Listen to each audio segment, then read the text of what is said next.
folks, we are back. Hopefully it's a better time, but my dogs are kind of rowdy, so that might be a thing. But anyways, it doesn't matter. It was just him now. No Pavel, no Vadim, no Dima, just Sasha.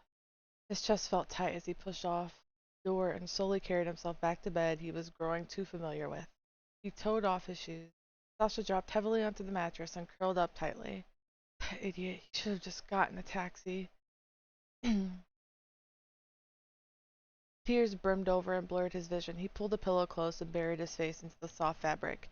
Choked sobs replaced his quiet breathing filled the apartment.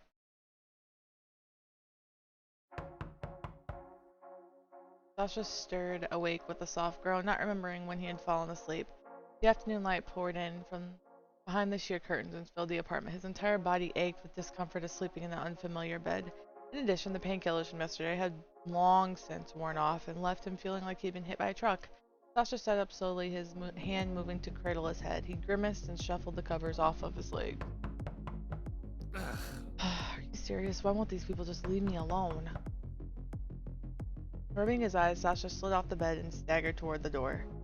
Pav, this early morning visit thing has got to... He opened the door. Aww.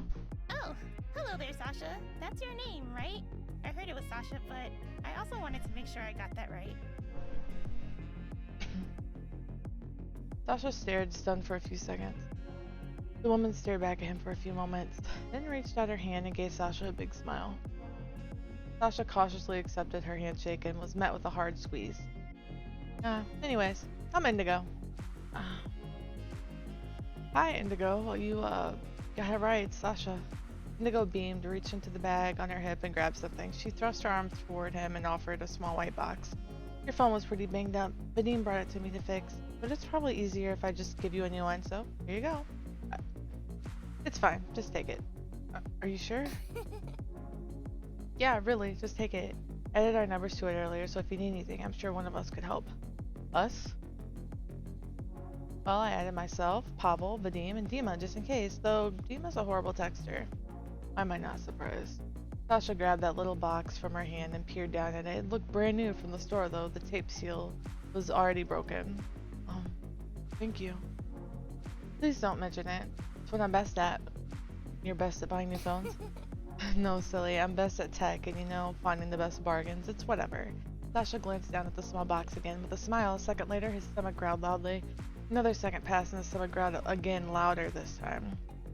Indigo laughed and brought her hand up to her mouth, covering her grin. I happen to be hungry, would you? Sasha's other hand clenched at his abdomen, and he nodded sheepishly. Maybe a little. Arching her brow, Indigo laughed again and motioned over her shoulder. Come with me to the cafeteria. There's food not half bad, really, and I imagine you could probably use a bite to eat. Sasha looked away, his fingers tightening on the phone box. Okay, you can try some bread or soup if you need to start small. Okay, yeah, sure. Sasha looked down at what he had been wearing. It was the same set of clothes from the previous day. Luckily, he hadn't done much else other than sleep, so he smelled fine. At least he thought so anyway. Okay. Coolio, let's get going. He smiled and gave a small nod, following her out. The door closed behind him with a soft click. Sasha lifted his hand and rubbed at his eye with his palm, still a little groggy. Look, I'm sorry if being here is all confusing and scary and just a lot. I know it can be a lot. Yeah, you hit the nail on the head there. I know we don't know each other, but if you need someone to talk to, I'm usually available and will always tell you when I'm not. I like to think I'm a good listener. Clasping her hands in front of her, she grinned at Sasha. The two of them made their way down the hall. Sasha did his best to remember which turns they made, so he'd remember his way back to his apartment. Indigo's heels echoed against the walls as she greeted every passing coworker. Sasha, have you been able to... Oh, hi Leo. Have you been able to get any sleep? Some. If you need anything to help you sleep, please let me know. Hey Ginger. I have melatonin and night mask stuff. There's also this app. Hello again, Nina. We seem to keep running into each other. Oops. Sorry, what was I saying? An app. Oh yeah, there's this app called Snoozle that plays like the sound of thunderstorms or beach waves or whatever to help you sleep. I really like it. It plays through night mode as well. I'll have to check it out. His tone was rather flat as his eyes wandered around the room. Indigo's cheeks flushed a bit. After a few seconds of silence, she started to pick up pick at her dress, making sure every frill was perfectly in place, even though her dress looked perfect. Ah, here we are. Sasha looked up and immediately had flashbacks to high school. Well, if high school had been a multi-billion-dollar drug industry, everything looked so sleek and clean, and with all the cutting-edge design and modern furniture. Had he not been following Indigo to the line, Sasha wouldn't have come near this place. He crossed his arms over his chest while looking over his food options. It's all covered. Just grab whatever. Personally, I'm a fan of the okrasha. Okrashaka? Potatoes that are just mwah. Her hand motioned into a chef's kiss. The thought of soup did sound nice, especially with how weird his stomach had been feeling lately. I'm gonna sit over there, so just come join me once you're done. Indigo pointed to an empty table and winked before walking away with her tray. Sasha just nodded. Even though he was ravenous, Sasha didn't really feel like eating much. Soup and water was enough. I miss greasy burgers. When Sasha grabbed his tray and turned, he noticed another person now sitting at the table with Indigo. His body grew tense for a moment. Wait. As he approached the table, the person Indigo was sitting with was instantly familiar. Hey, Sasha, remember me from yesterday? I helped you. Because you were lost? In the hallway? You were lost in the hallway and I helped? His voice trailed off quietly toward the end as he stared at his coffee. Sasha set his tray down with a small smile. Yeah, I remember you. Good, I'm glad you two already know each other. Nice to meet you, Sasha, again. Sasha gave Jonas a grin before he grabbed a spoon and plunged into the soup. He swirled the contents around and watched quietly. You got anything going on today, Jonas? Indigo took a bite from her fishki, wiping the powdered sugar off her lips with manicured fingers. I'm headed to see Dima after this. He said he wanted to talk. He shrugged. Honestly, I've been dying for another assignment. He had me doing a recall all morning. Me. Oh, so Pav decided to go ahead and pull the drug? Yeah, and now we're working overtime to get all the supplies back to HQ. Sasha's brow furrowed as he lifted his head from his soup. Oh well, sounds like it's not going to be your problem anymore, so that's good, right? Oh, absolutely. I've been nagging Dima for a field job. Jonas grinned before tasking a sip of his coffee. But Mishka would always get the good jobs, so I've been on the back burner for a bit. Abruptly, Indigo smacked the man's arm as he sipped his coffee. Luckily, though, he didn't spill any. Hey! She jabbed her thumb into Sasha's direction. Oh, sorry, man. Oh, it's fine. I mean, it's not fine, but you're not the one who sent them out there, right? Sasha shrugged and took a bite of his food, holding the spoon in his mouth longer than usual.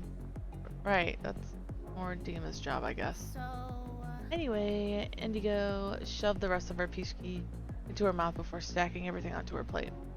Thanks to the recall, I've got a huge IT backlog to get through upstairs. Back to work for me. Yeah, I've got to run too. Same tomorrow. yeah. Of course, Sasha. Oh yeah, I guess I should come eat too, shouldn't I? Yeah, you should.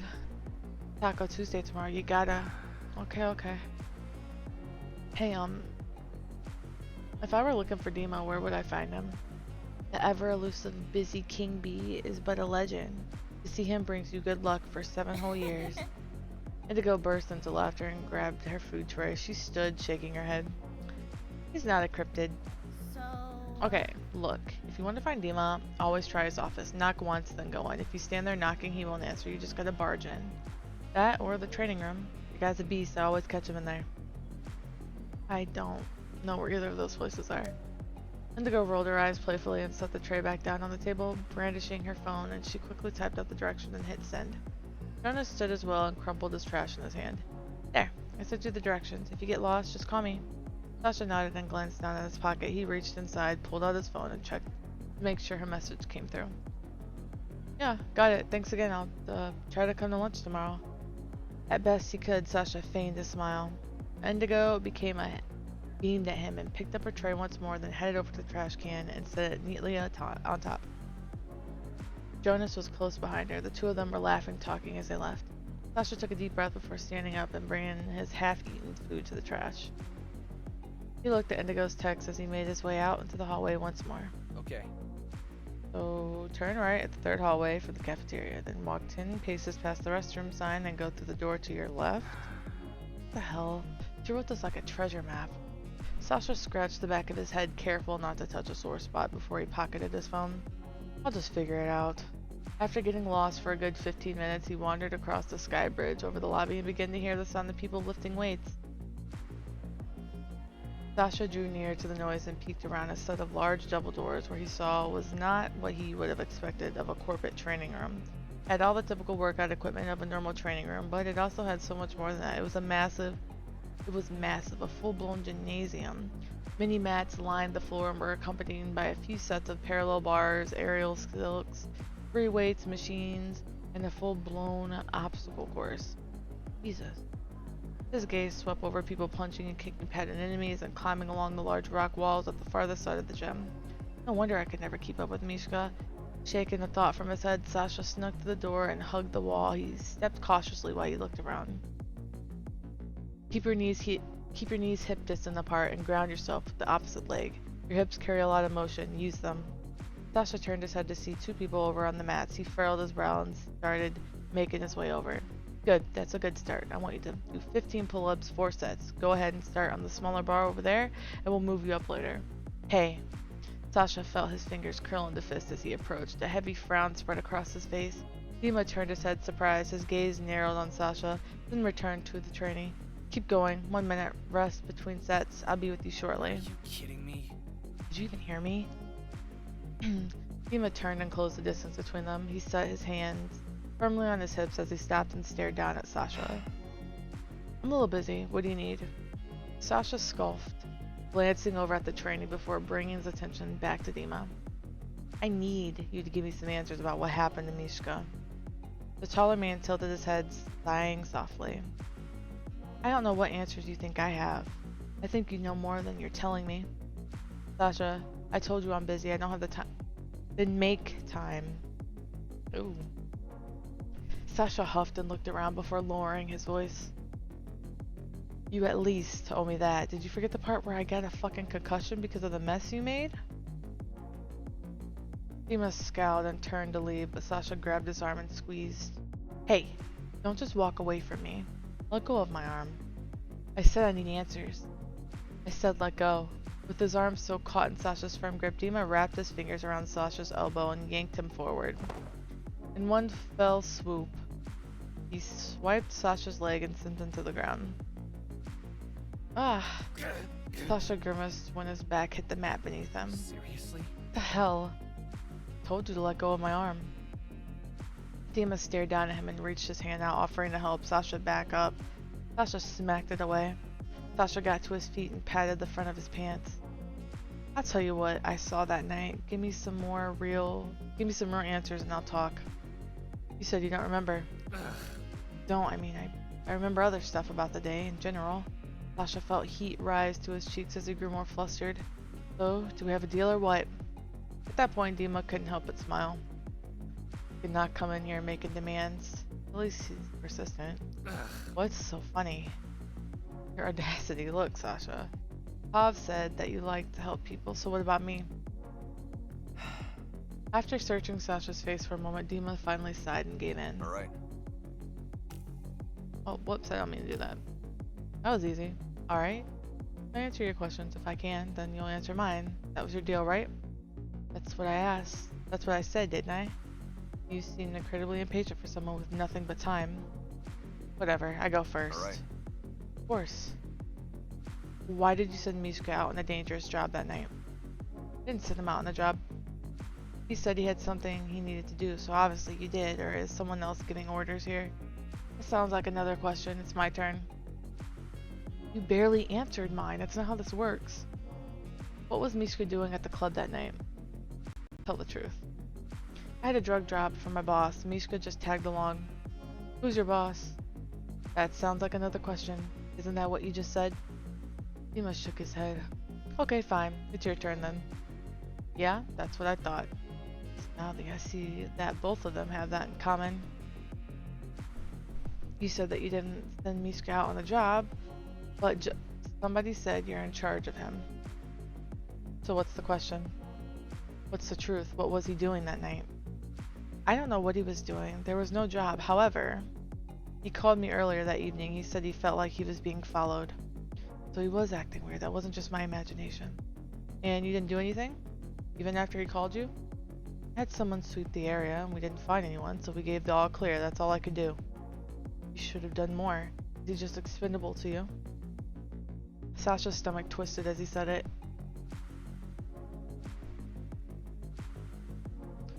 Dima's fingers relaxed, nails digging into his palm as he briefly clenched his hand into a fist.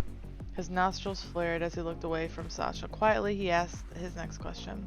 Do you remember who attacked you? Speculate. Didn't get a good look at anyone. Was it just one person or more? Would that look this bad if it was just one person? Depends on how well you can fight. Sorry, I'm not a trained assassin. Dima rubbed the back of his neck and a faint smile tugged at the corner of his mouth. I'm not blaming you, saying you don't look like a fighter. It's your question now. That was a weak save, but okay. So he was being followed and then he went off on his own and got hurt. Hurt badly enough to call me. So then, why does the words tried to form, but instead a heavy feeling sank to the bottom of Sasha's stomach. He turned his gaze away and his shoulders slumped. Dima watched without a word, his expression softening after a few quiet seconds. Why does Mishka work here? Why is he involved in all of this? Hold on, but like Sasha's also like a drug dealer. A long time ago he needed my help. We decided that we'd help each other. And he's been here ever since. It's not really my place to say more. Your question. Okay. Do you really not remember, or is it that you don't want to talk about it? I'll be honest. Almost died that night, and Mishka, I might never see him again. Even saying it made Sasha feel sick. Sasha.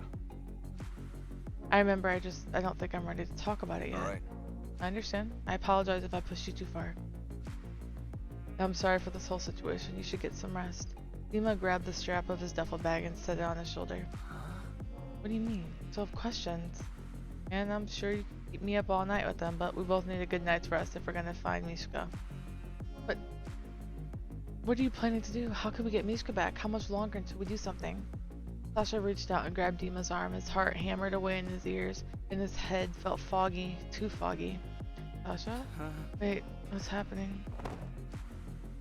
Sasha, can you hear me? Dima's voice sounded so far away.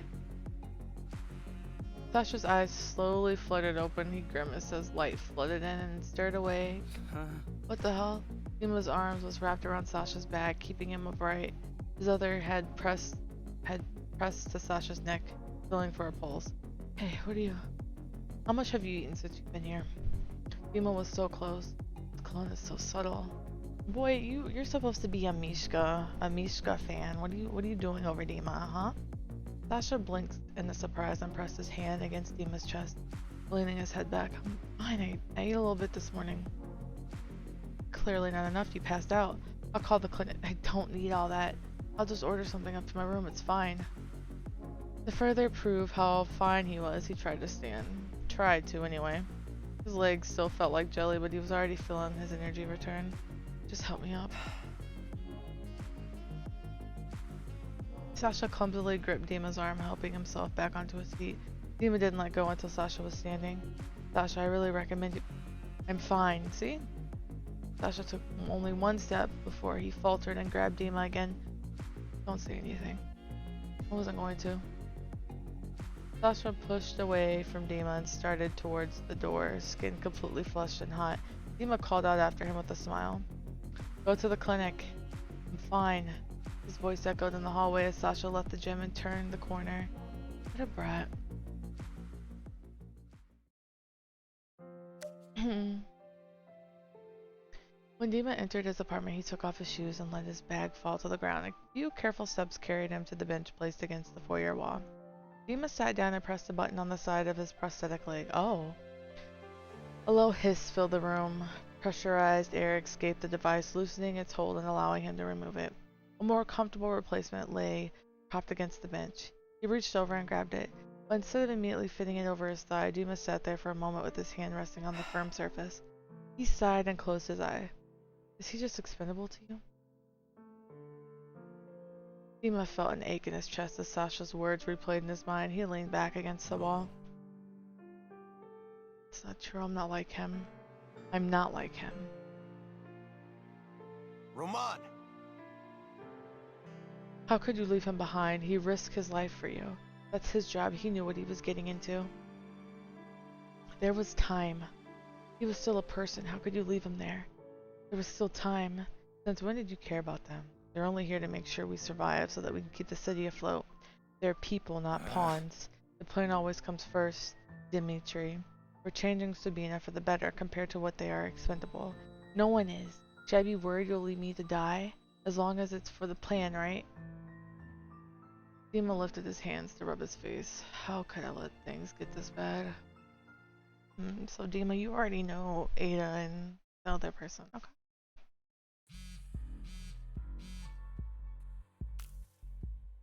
Sasha, come to the 4th floor after you eat. I need help, please. Don't you have a million employees up there? Okay, I'll be up in a bit. Hey, I'll see you soon. I don't get lost again. Sasha stared down at the message, eyes blurry, and yawned. Sasha scratched his head as he walked down the now all too familiar hallway. Excuse me. His sneakers gave the odd squeak against the tiled floor. He was too tired to lift his feet much. He's lucky I couldn't go back to sleep. It's way too early. Savory aromas permeated the hall as Sasha drew closer to the cafeteria. Right as he entered, someone came rushing towards him. Excuse me, I gotta run. See you, Sasha. Sasha stepped to the side to avoid the man who almost spilled his coffee. Careful. No time. Jonas beamed with excitement. Got a field assignment. No more petty intel work. Glad you love your job so much.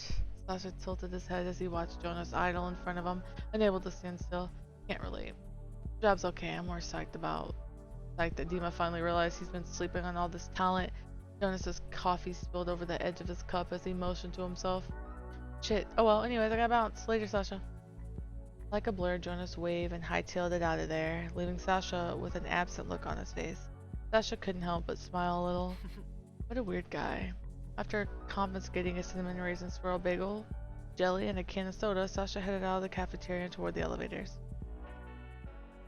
Once the doors opened, he stepped in and pressed the 4th floor. The elevator shook to a stop.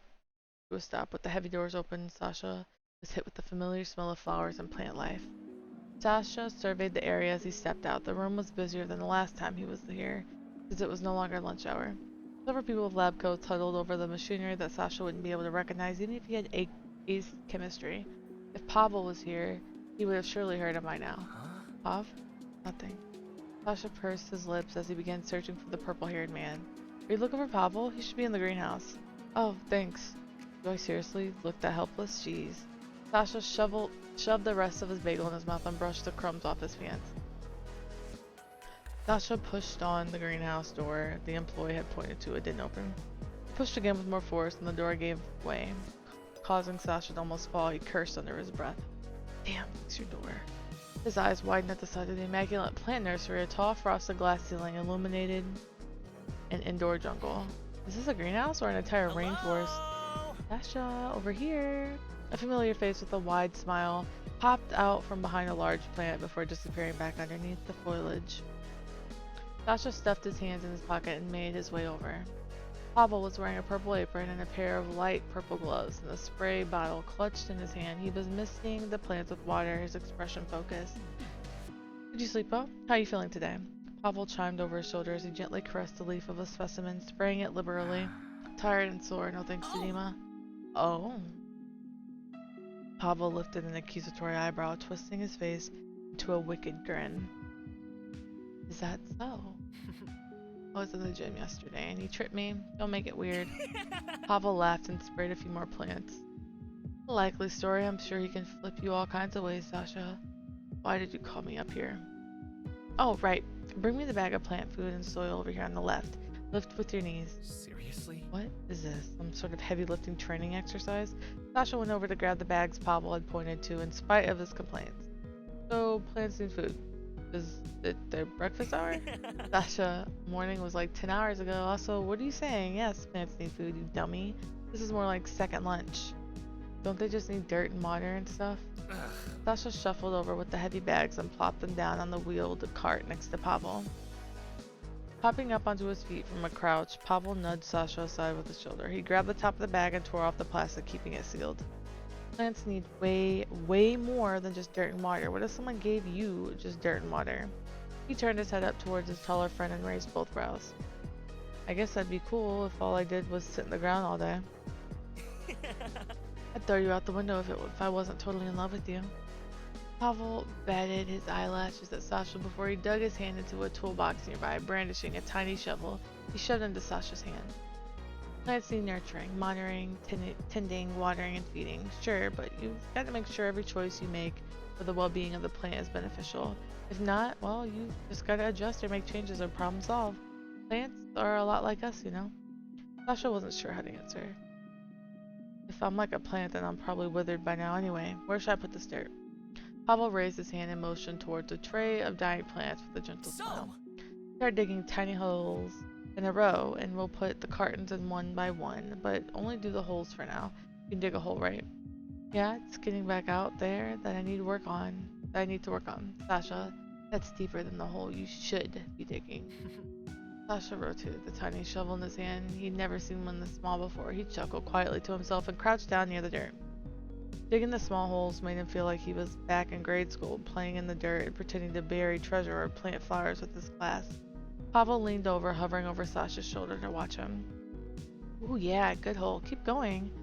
Are you grading me? Go feed plants or something. I am. You stick to your holes. Sasha laughed as he continued shoveling the soil. He glanced over at the flowers on the tray. Hey, aren't these flowers dead? You might just be better off tossing them. Plants are more resilient than we give them credit for. Even a withered flower can bloom again. Sometimes they just need fresh soil in the new environment. Sasha smiled and returned to digging. Looking to his right, he spotted a vibrant purple plant.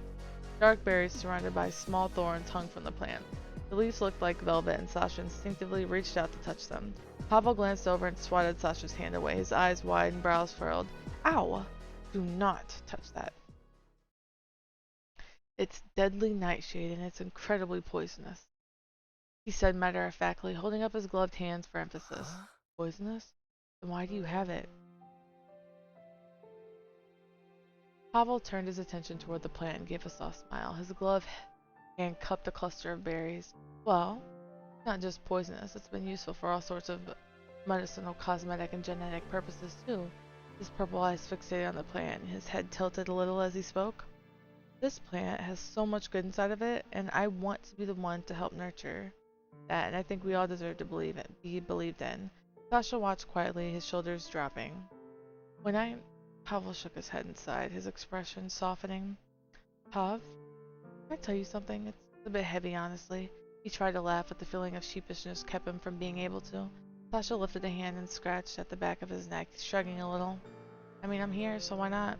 When I was at my lowest point, I wanted to tear the world apart. I wanted everyone to hurt the way I was hurting, and I was really hurting. And then out of nowhere, even if I might not have deserved it, someone saw the good in me. Vadim saw the good in me. Someone saw the good in me when I was poisonous to myself and to others. Knowing that someone believed in me, that was enough for me to begin healing my own anger, my own pain. I didn't want someone to swoop in and save me. It wasn't like that. I couldn't see that part of me that he saw. The part of me that I had ripped apart. The person that I tore down, criticized, and bullied for so long was myself.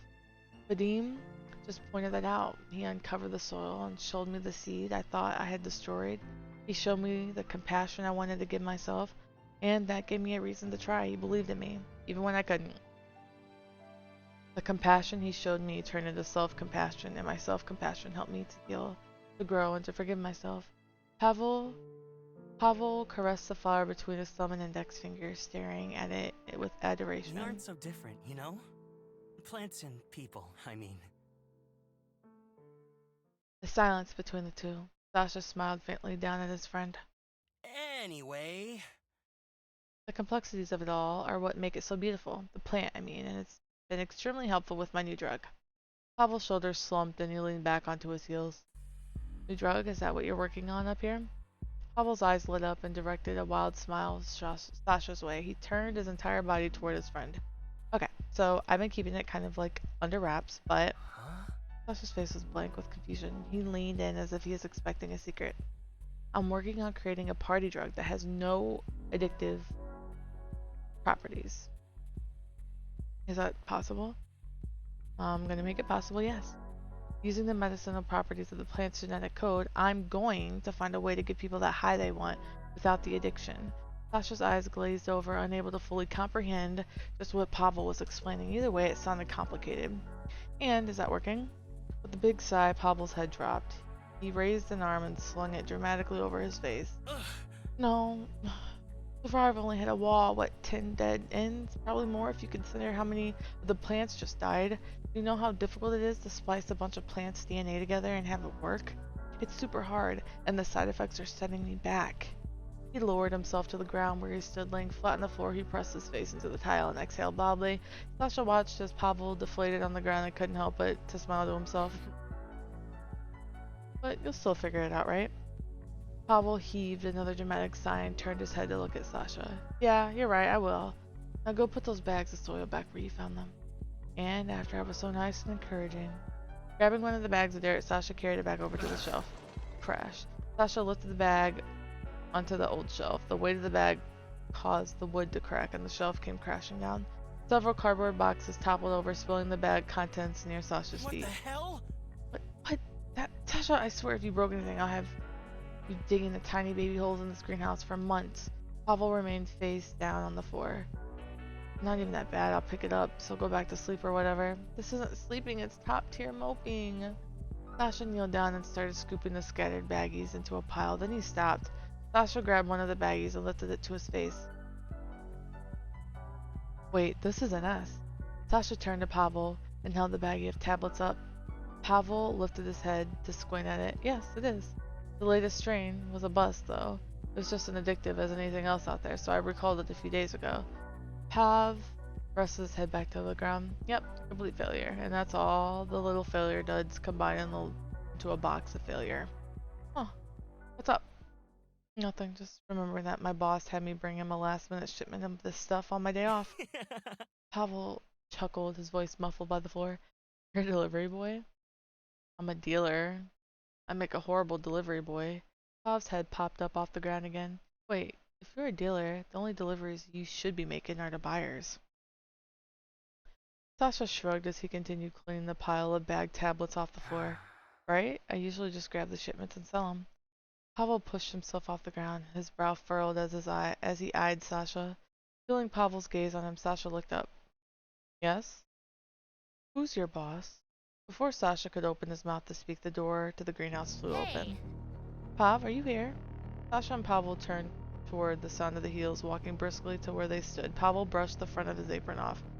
I've been looking everywhere for you, though honestly I should have checked here first. Regardless, there's something I need you to see. Huh? What is it? Pavel glanced between Sasha and Indigo for a moment and approached her. Yesterday I was logging Jonas's recall report, and at first I didn't notice anything. But after reviewing Vadim's last inventory sheet at the flower shop, the numbers were adding up. With the plum pad in her hand, Indigo quickly tapped into the device and flipped it around to show a large, color-coded map. Sasha blinked and took a few steps closer, leaning in to look at the map more closely. What's not adding up? Talk to me like I'm 5. There's more NS in the city than there should be. Pavel furrowed his brow and stared at her for a moment, a rigid tension settling over his body. Sasha leaned even closer onto the map, staring at the street names and color codes. Indigo adjusted the angle of her plum pad to accommodate him. What the hell? How would there be? The only stock distributed was through the flower shop, and it should have been all pulled by Jonas. Excuse me. I'm not sure. Then where the hell is it coming from? Looks like the numbers spiked in these 2 locations, more on the south side than anything. That's not our territory. I know this area. Arisha lives around there. This has to be Ecto. This reeks of Ecto, doesn't it? Where's all this supply coming from? Ugh. Pavel groaned and pinched the bridge of his nose. Sasha's eyes remained rigid on the one particular street name. Wait. We should take this information to Dima and... This street right here? Kinpa? Sasha reached over Indigo's shoulder and pointed to a spot to the plum pad. Pavel's gaze was stern for a moment as he watched Sasha. That's where Alexei, my boss, mentioned taking the NS I dropped off the night Mishka was taken. Sasha's stomach twisted when he said it out loud. Indigo clutched the plum pad and turned her head back to Pavel, exchanging worried looks. How much NS did you bring them? Nothing crazy, just one small box. I know he mentioned something about taking it to a warehouse on Kempa. Pavel froze in place, staring at Sasha intensely. Indigo glanced between them and gripped her tablet. Pav, we should get my car and call Vadim. We're leaving immediately. Can you get me the address of the warehouse? Pavel briskly pulled his gloves off as he spoke, leaving no time for her to respond. Forward it to the dashboard when you do, please. Indigo shook her head and took a step forward toward her smaller friend. Pav, I really think we should wait for Dima. We can't get clearance for the last-minute No. operation. I'm not waiting for his approval. That's my drug out there. Pavel, please. Jonas is going out into the field tonight and will be occupied. I won't be able to back you up if you need. I only need that address of my car and nothing else. Dima doesn't need to know everything. Okay, but please only stake it out. Don't engage. Don't go in. Just get some intel, come back, and we'll go from there, okay? Sure. Just to stake out, I'll talk to Dima and see if we can get a team to go in tomorrow. Pavel said nothing else as he started packing a small purple bag. Pav? Does Alexei have something to do with what happened to Mishka? I don't know, but I'm gonna find out. Then I'm coming with you. Pavel tossed the purple bag towards Sasha, who caught it with a slight stumble. It was a little heavier than what he expected. Sasha slid the backpack on without a second thought. Alright, let's go. Indigo moved to say something but stopped. Indigo, please call Vadim. Indigo sighed, her shoulders drooping slowly. Okay, please be safe. Sasha, let's move. Wasting no further time, Pavel hurried towards the greenhouse door and immediately darted into the elevators. Sasha was right on Pavel's heels, gripping the straps of the backpack. Unease crept through him the second the elevator doors closed.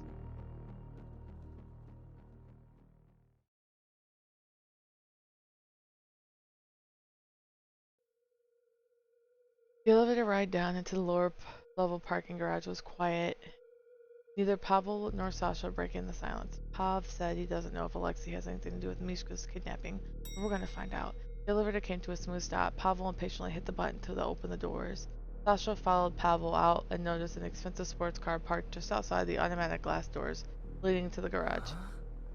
Its paint was a pearlescent violet, like the shade of the nail polish he'd find in his mom's vanity. The sleek two-door design made Sasha wonder if that was a car or a space pod. The driver's side was opened upward, and Vadim stepped out of the vehicle. That's right. I saw this car at the shop. The flower shop. Is this yours? Vadim stared at Sasha for a moment before eyeing Pavel. Uh-huh. Now get in. Pavel opened the passenger side door and pulled the seat forward to make room for Sasha to climb in. Once his friend was inside, Pavel jerked the seat back in place and wasted no time settling in and buckling up. It's his car, but I drive. Vadim slid back inside the vehicle, pushing a button on the middle console to close the doors. He placed one hand on the wheel and rested the other on the gear shift. Pavel, do you want to tell me what we're doing? Sasha's lips pressed into a thin line as he set Pavel's backpack on the seat next to him. Ecto is mass-producing NS, the drug we pulled off the streets, so we're going to go pay them a visit. Reaching forward to check coordinates on the dashboard in front of them, Pavel's brows furrowed. The GPS should just take us there, but I wouldn't be surprised if there's a jammer nearby, so we'll play it by ear. Sasha watched the projected GPS with apprehension. Motherfuckers think they can pull the wool all over my eyes? Okay, Indigo sent the location, so I assume she knows what we're doing. But does Dima know? That doesn't matter right now. Pav, this sounds reckless. They might know where Mishka is. Sasha gripped the back of Pavel's seat. Drive, Vadim. Vadim said nothing more, just shifted the car into gear and peeled smoothly out of the garage and onto the main road. Sasha clutched the seatbelt strap at the streetlights as the streetlights flew by. The desolate night roads became darker and further they drove from Struxa HQ to the city skyline, now in the rear view mirror. Can you go faster? Seriously? Faster, I feel like we're flying already. Pav? I'm not endangering our lives to shave off 5 minutes. Take a deep breath. Okay, fine. Pavel turned around and peered into the back seat, glancing from Sasha to the backpack next to him. Sasha, reach into the bag there carefully and hand me the pistol in it, please. Keep the barrel pointed down. Thank you. Sasha stared at Pavel, stunned. The what? The pistol inside the bag, please. Hand it to me. Eyes wide, Sasha looked back down to the backpack and unzipped it, reaching a cautious hand inside. His fingers touched something cold. He pulled the gun out gingerly, as though it was a live bomb. When the light hit the metallic surface of the pistol, Sasha noticed intricate flower designs engraved in the metal. Oh. Here. Thank you. You're the best. Pavel settled back down in his own seat and rested his pistol in his lap. Okay. GPS says we're closing in. Turn the lights off, Vadim. Sasha, stay in the car. Sasha's stomach flipped and he shook his head. The possibility of Mishka being inside that warehouse was enough for him to unbuckle his seatbelt. No, I'm going in with you. Stay close then.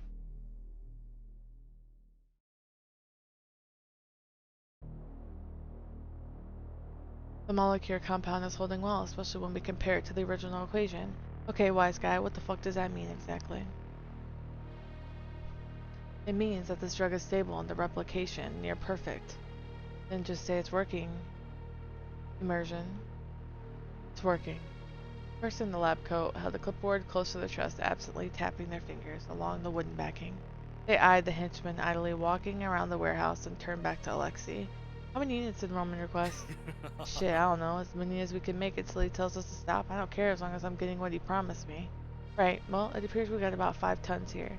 If we continue at this rate through the night, we should have an additional 2 or 3 tons and be ready to start distribution as soon as tomorrow.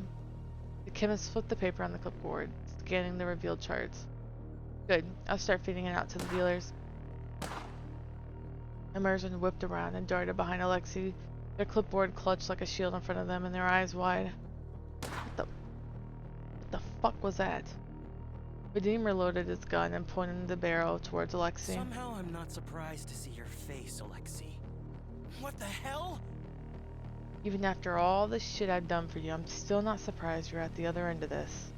Immersion shifted to stare from Vadim's gun to Pavel, peering over Alexei's shoulder intently. Sasha gripped the straps of the backpack on his shoulder tightly, his heart racing. Someone made me a better deal, Pav. You know how this world works. The people of Sabina love your drug. You should be proud.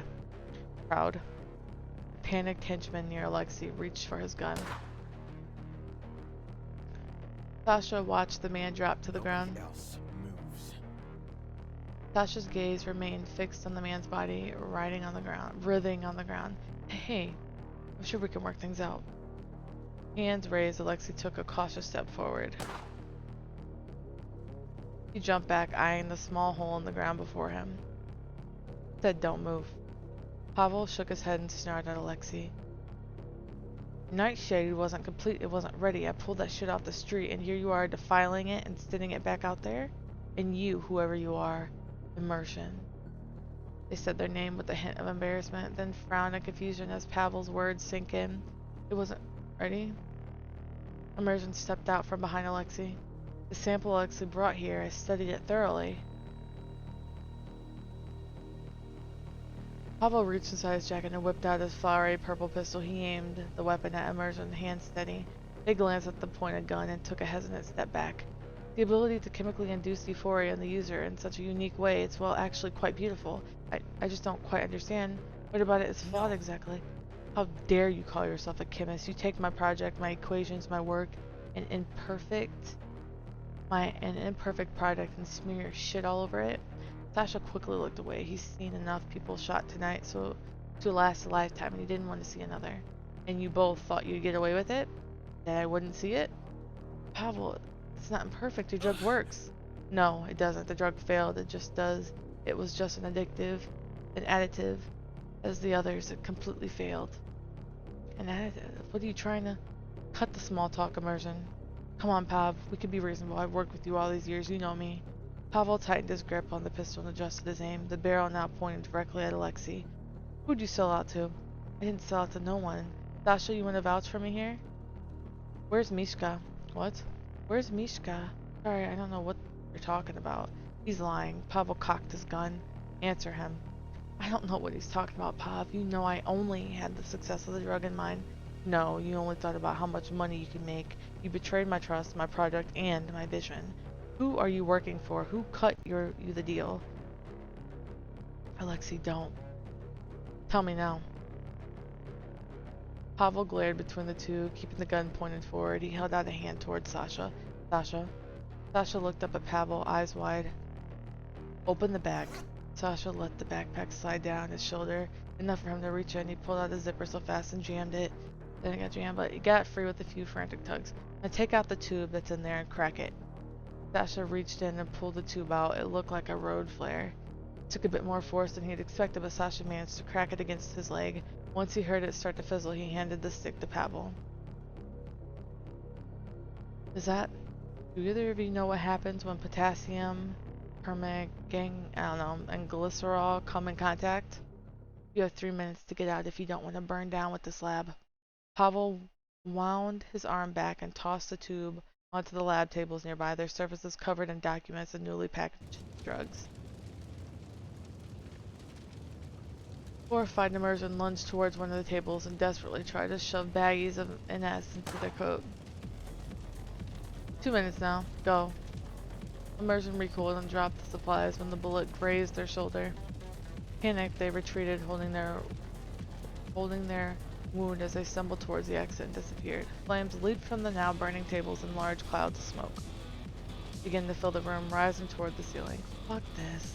Despite Pavel's 2-minute warning, the chemical fire had already started to engulf the lab equipment. The flames roared higher as they burned the NS. The moment smoke was detected, the alarm system went off, echoing loudly across the warehouse. Pavel reached into the bag on Sasha's shoulder and pulled out a second tube. Cracking it on his leg, he threw it on another table. Smoke continued to billow towards the ceiling, large plumes towering higher and higher and become darker and darker. Sasha, we have to go now. Pavel grabbed for Sasha's hand and wound his fingers around his friend's. Without another word, he tugged Sasha along after Vadim. Breaking into a run, the three of them hurried back into the car. Ada watched from the safety of a nearby roof as workers ran from the burning building. The warehouse groaned with the shifting of hot metal and wood. Unfazed by the roar of the fire, he kept his gaze locked on the warehouse entrance. When three more figures fled the building and sped away in a purple car, Ada disappeared. Vadim blazed down the highway at breakneck speed, the purple sports car weaving between lanes and expertise. His fingers were tight on the steering wheel when he shifted gears and sped up. We are going to have to talk about this. Pavel, who was typing aggressively on his phone, stopped and looked up at Vadim. Sasha sat in the backseat staring at his hands in silence. I don't know what was going through your head back there, Pav, but that was uncalled for. Stopping Ecto from distributing my drug was uncalled for? No, but I wish you wouldn't have told me what we're getting into. You burned a building to the ground on impulse. Pavel's hands gripped his phone tight. I had no choice. It'd be better to burn a dozen warehouses down than let that drug back into the city. If Ecto had distributed the drug, I understand what was at stake, and you still should have told me. We'll talk about this later. Aw, okay.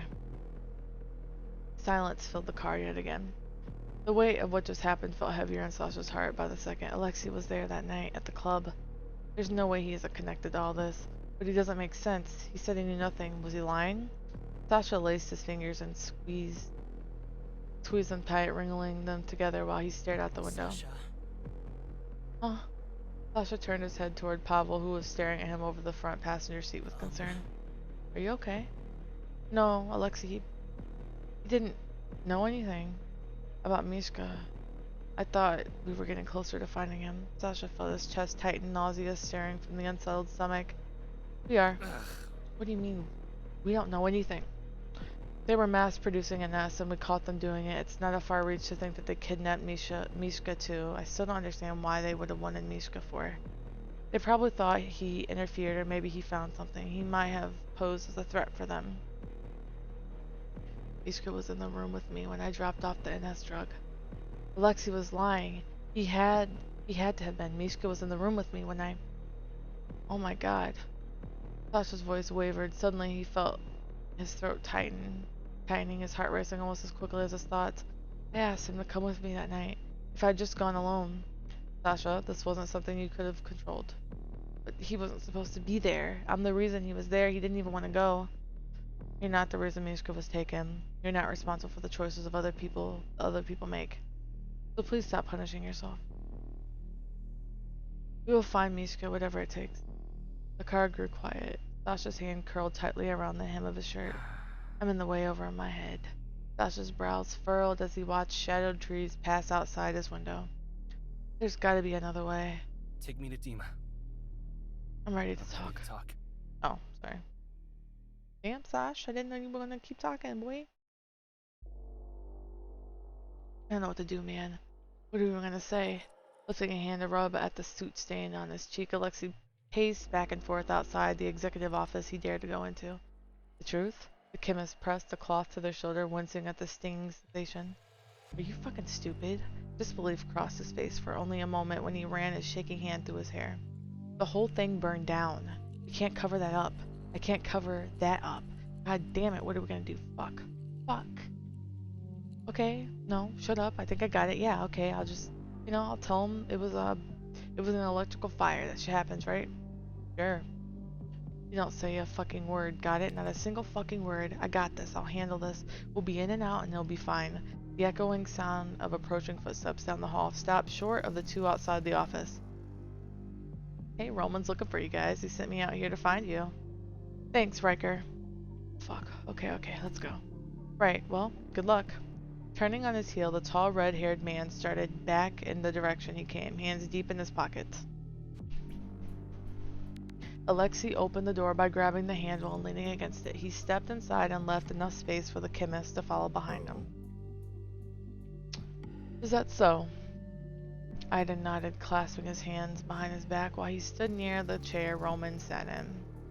His gaze flickered toward the door as it opened. Roman leaned on the arm of his chair, his hand partially obscuring his mouth. His glare was cold, dark, eyes shifting between the two who had just walked in. He said nothing as he idly tapped his upper lip. Roman, look, okay, now this is gonna sound batshit wild, right? It's kind of funny, but like, okay, so what happened? I already know what happened. Ida rounded the chair and approached the dark, sleek desk. He opened the drawer with a soft creak and grabbed the pistol that was inside. Returning back to Roman's side, he held the weapon out to the silver-haired man without a word. Look, I didn't know that they were going to show up. Is that not why we gave you guards? Pushing his chair back, Roman came to his feet. His eyes remained fixed on Alexei. But they... Oh. Immersion flinched as Alexei's body fell to the floor beside him. Roman pulled the slider back onto the handgun to reload the chamber before pointing it at Immersion. Bob's making a new drug. The chemist trembled violently, their breath staggered, heart hammering away in their chest. Every single second counted. Pavel, he's making a non-addictive drug. Ada glared in the chemist's direction, his brow tense. He lifted his head and took a step forward. If it were true, how could he have missed such a thing? Where did you get that information? You have 30 seconds to explain. He kept saying the drug wasn't perfect, that it was flawed. Roman tilted his head over so slightly to the side, watching the chemist with a haunting stare. He slowly lowered the pistol in his hand. Go on. When I questioned why, he didn't answer me directly, only said it was too addictive compared to his predecessors. Make your point.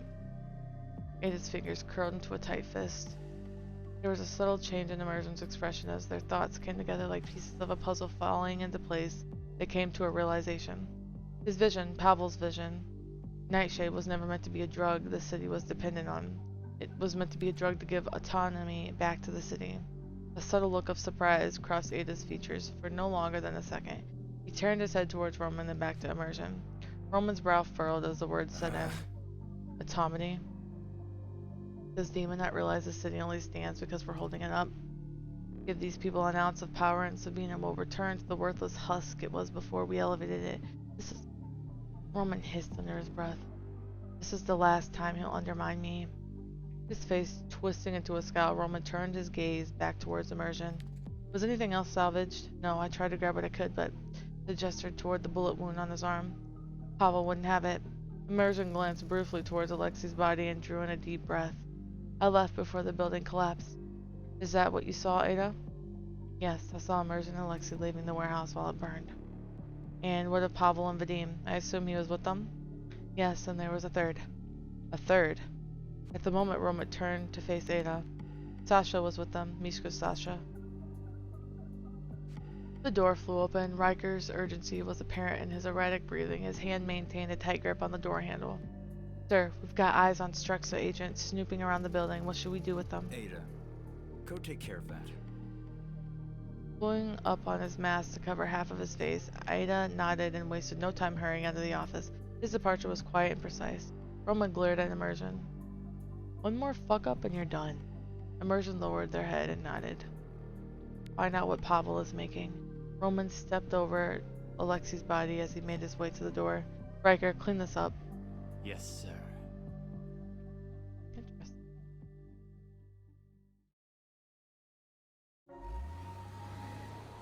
The streetlights lining the highway streamed past the liminal space of lanes, left an unsettling heaviness in the pit of Sasha's stomach. The rest of the car ride back to Strexa building was quiet and only accompanied by the hum of the car's engine and occasional shift of gears. Neither Pavel nor Vadim said a word, both fixated on the road ahead. Sasha leaned his head against the cool window and let his eyes close. Take me to Dima, I'm ready to talk. Mishka, his thoughts were interrupted, and the car slowed, pulling off an exit ramp onto the back roads. Sasha adjusted his position a little and pulled at the seatbelt across his chest. His fingers gripped the nylon tight. His hair smelled of smoke. Vadim pulled the car around a bend and into the parking garage. With an expertise, he parked the sports car and shut off the engine. For a moment, no one moved. Pavel's fingers tapped at his knees and toyed with a small piece of thread around his inseam of his pants. Okay, let's go talk to Dima. Pavel sighed. With a nod, he opened the door and stepped out of the vehicle. Vadim followed suit, opening the door and moving the seat forward to give Sasha enough room to climb out. Vadim looked over at Pavel, who followed quietly behind him. Reaching out, Vadim grabbed Pavel's hand and intertwined their fingers. Pavel squeezed tightly. Sasha started for the elevator and said nothing as all three of them stepped inside the doors, closing soon after them. Where is he? Most likely at Intel with Indigo. They're overseeing a field mission right now. I don't know where that is. We'll take you there. It didn't take long for the elevator to reach its destination. A single ding sounded and the doors opened onto the Strexa halls. Sasha stepped out first and turned his head over his shoulder.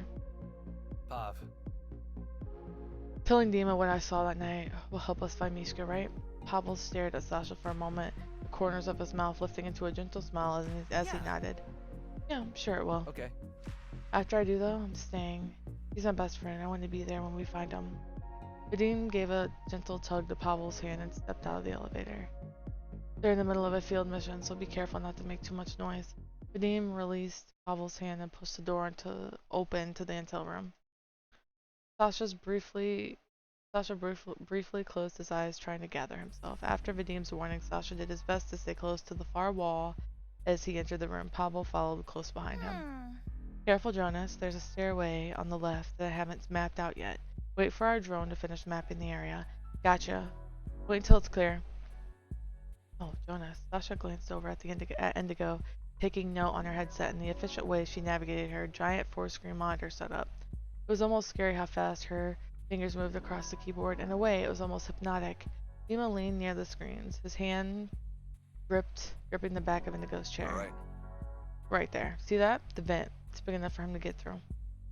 Have him bug the vents in the side hall. As he bugged an area before. I set up bugs before. Have some faith. Dima. Indigo glanced over her shoulders at the sound of Pavel's voice, then turned back to the screens. Dima stood upright and let his hand fall from the back of Indigo's chair. He crossed his arms and turned towards the three of them. I see you've all returned from your trip. Pavel flexed his fingers into fists and he took a deep breath. Don't give me the disappointed dad look. I have a valid reason for what I did, so listen. Dima's gaze scanned across all of them before turning his attention back to Pavel. All right. I'm listening. Ecto stole and reproduced my nightshade in the warehouse. The drug that I pulled for being too addictive? Yeah, that one. The strain was too dangerous. I don't want it back in the city. Dima uncrossed his arms. So you took it upon yourselves to blow up a warehouse without clearance? I took it upon myself to stop them and get rid of all of it, yeah. Didn't have the authorization to do that. Sasha turned his gaze between the two, uneasiness prickling at the back of his neck. I thought they knew where Mishka was. With that possibility in mind, finding Mishka would have been well worth the risk. If I would have waited, they could have relocated. It was now or never, Dima. We cut it off at the source. Would you even consider the repercussions of such a high-profile stunt, Pavel? You destroyed an entire warehouse. And I'd do it again. Enough, please. Jonas is in the field and I need to concentrate. Pavel scoffed and stepped closer to Vadim, his nails bit into the palm. Whoops. Dima lifted his hands and wiped them down his face, taking a deep breath. Indigo, where's Jonas now? The corridor on the left there, he's still bugging the vents. Dima turned his attention back to the giant monitors and leaned close to the screens. That night, Sasha rubbed the bottom hem of his shirt between his fingers while his shoulders sank. The day Mishka was kidnapped, he was already acting really weird. He seemed paranoid, I Sasha. guess. You don't have to. Please. No, just listen, please. He came with me to Trinity, this nightclub. I was bringing a box of nightshade to my boss. It was supposed to be a super quick thing, and we'd just go home after. But he wanted to stay for a while, so we did, and when we left, he just called me a cab. He said he'd catch up with me later. Do you remember anything about what happened in the alley before Vadim found you? Mishka called me, and when I got there, he was already stabbed. He was bleeding. As he remembered that night, with Mishka, the same feeling of apprehension returned to his chest. It felt tight and painfully hot. The pool of blood beneath Mishka's body flashed in Sasha's mind. So much blood. Then this guy showed up. What did he look like? Take all the time you need. He was dressed in all black and his hair was black too. He was fast. There's others there, but the guy in black called the shots. I see. Taking a few steps towards Sasha, Dima's expression Sasha. softened. Thank you for Jonas? The ceiling! whipping his head towards Indigo. Dima rushed over. The screen went black, accompanied by the crackling sound of static through the headset. Jonas? Jonas! Jonas? Indigo, rigid and completely quiet, stared at the black screen. Indigo pried off the headset and set it down, her shaking fingers lingering on it. Pavel tightened his arms around himself and gripped onto the fabric of his sleeves. Sasha's heart was in his stomach. He thought his feet felt heavier earlier, but there was no way he could move now. Only then did Sasha realize that he had been holding his breath. There's no way. Maybe his headset disconnected. The look on everyone's face said otherwise. The sinking feeling in Sasha's stomach intensified when he glanced at Indigo. Indigo swallowed and pushed her chair back from the desk. Her eyes were brimming with big tears. He was setting up gear so we could get more information about Mishka's location, and Pavel hurried over to her, wrapping his arms around her shoulders. He said nothing, only held her close. He finally got a field job, and he worked so hard. Her soft sniffles erupted into pained sobs. Indigo lifted her hands to cover her face. Her cries were muffled against Pavel's chest while he rubbed her back. Can't be. Yesterday, Jonas was just... And all this was for Mishka. Sasha's arms hugged his own body while he stared out the window. Jonas's mission wasn't in vain. He was still able to plant a few bugs, and our drones finished mapping that ecto facility. Using that information, I can just go in and... No. Absolutely not. Pav? They killed Jonas, Vadim. For just being there. What do you think they'll do to you? We need to take a step back. If we rush into this, we risk losing more than we gain. But we don't have time to step back. I think Dima's right, Sasha. Rushing in might do more harm than good. Pavel lifted his hand and rubbed at the back of his neck, glancing at Vadim. I'm the only extractor we have left who's trained for a job this dangerous. Dima paused and brought his hand to his face, his finger brushing over his bottom lip. Not the only one, no. Indigo lowered her hands from her face and wiped her eyes. Dima, do you mean? Natali. Pavel's eyes widened, his hand sliding off Indigo's back, though he kept a hand planted on her shoulder for Dima. reassurance. Natali, the person you ran off because she couldn't stand you anymore? Natali, that one? Dima ran a hand through his hair, his other hand gripping his hip. We don't have much of a choice here. Natali was our best extractor. We just have to get her to come back, and she's been MIA, Dima.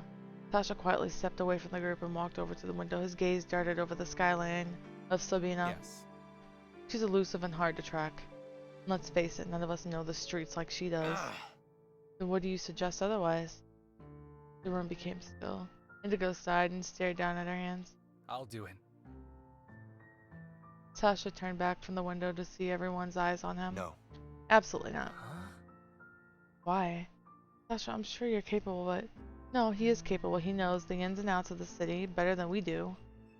But he's had no formal training. Why would I need training? I'd just be looking around the city for this Natali person. Dima shook his head, frowning. Sasha, you're inexperienced. We wouldn't be able to guarantee your safety. I cannot afford to lose another person. Indigo can be in his ear then, and we can have Vadim on standby if he needs it, but Sasha blends in. Sasha is inconspicuous. I could keep a safe eye on him. Sasha clenched his jaw. Indigo looked between them and turned towards Sasha, her eyebrows upturned in worry. You said so yourself. We don't have any other options. It's the absolute least I could do if it means getting Mishka back. You all seriously considering this? Jonas was a skilled agent and I was unable to protect him. Now you want to throw a civilian into the field? Dima threw his hands up and turned for the door. He flung it open and left without another word. Go after Dima. Wasting no more time, Sasha bolted for the door. His heart pounding in his chest, Sasha caught up to Dima and grabbed his forearm. Dima's body jolted at the touch. He stared at Sasha in disbelief. I've lived my entire life downtown. If there's a corner of the city I haven't seen, then I know someone who does. Sasha raised his voice, his throat tightening with strain. Sasha. I just don't want... If this Natalie person is hard to find, as you say, then I'm the person who can do this. That's enough. I know that. I know you're capable. It's not about that. His fingers gripped around Sasha's wrist, holding tightly. Sasha squeezed Dima's arm, refusing to let Dima push him away. Ugh.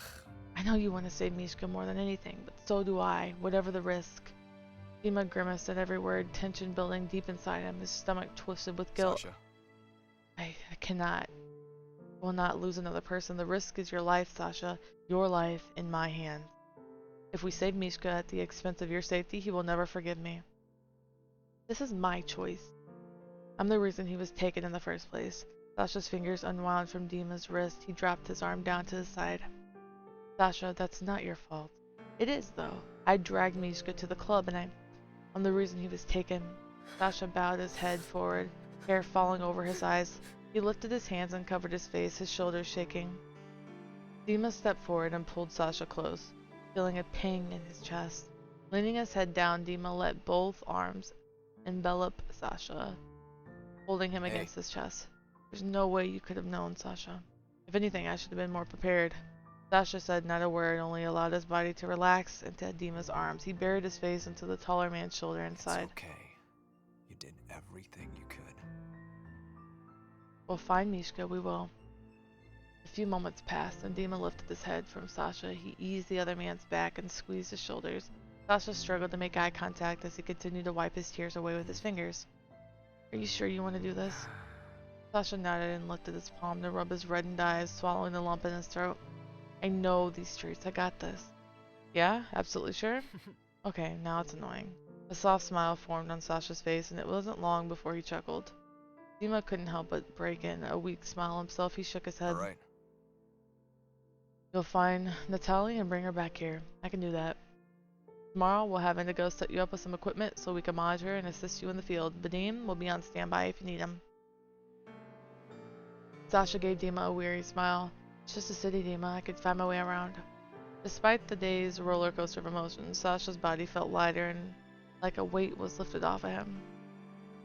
Get some rest. We'll need you out there early. Okay. I will. As soon as I figure out where my room is.